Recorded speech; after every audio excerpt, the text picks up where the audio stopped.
राधे राधे। कैसे हैं आप सभी? आशा करती हूँ अच्छे होंगे, स्वस्थ होंगे। होलिका की कथा जो है वो जैसे दशहरा बुराई पर अच्छाई की जीत का पर्व है, ठीक उसी भांति होलिका भी बुराई पर अच्छाई की जीत है।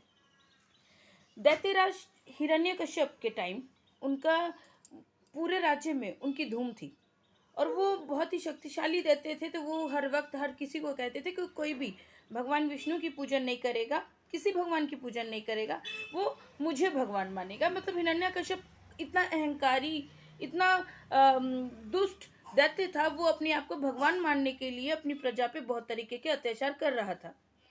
अब भयवश प्रजा तो उसकी बात मानने को विवश थी, किंतु उनके ज्येष्ठ पुत्र हिरण्यकश्यप के ज्येष्ठ पुत्र प्रहलाद वो अपने पिता की यातनाओं से भयभीत नहीं हुए।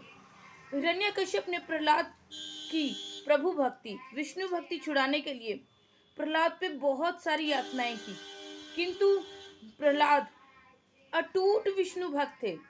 उन्हें अपने नारायण पे पूरा भरोसा था कि कोई कितना भी उन्हें कष्ट दे दे, कोई उन्हें कितना भी दंड सुना दे, किंतु जब तक प्रभु का साया उनके ऊपर है ना, उनका कोई बाल भी बांका नहीं कर सकता।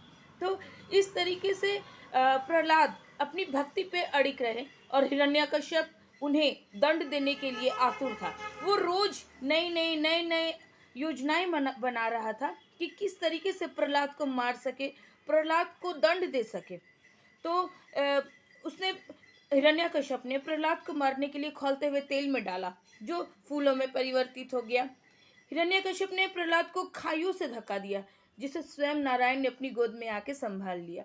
तो इस तरीके से हिरण्यकश्यप की दी गई सारी यातनाओं को प्रभु वरदान में साबित कर देते थे। प्रभु उसकी सजाओं में प्रभु उसके लिए भेंट दे देते थे। तो ये थी प्रभु भक्ति, ये थी प्रहलाद की विष्णु भगवान के प्रति भक्ति, और ये थी भगवान विष्णु के अपने प्रिय भक्त प्रहलाद के लिए प्रेम। तो ये सिलसिला लगातार चल ही रहा था और हिरण्यकश्यप दिन रात इसी चिंता में डूबा रहता था कि और क्या उसे यातनाएं दे सके प्रहलाद को, जिससे कि वो जो अपने पिता के खिलाफ गया है, जिससे प्रजा में एक द्वेष आ सकता है, इसी आशंका में वो दिन रात घुलता रहता।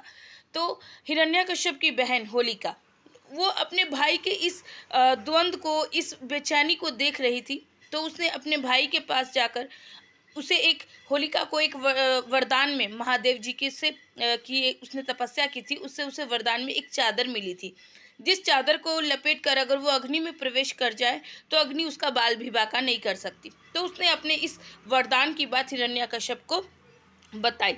फलस्वरूप योजना तैयार हुई कि होलिका वो चादर लपेट के प्रहलाद को अपनी गोद में लेके अग्नि में प्रवेश करेगी, जिससे प्रहलाद को वो नुकसान पहुंचा सके।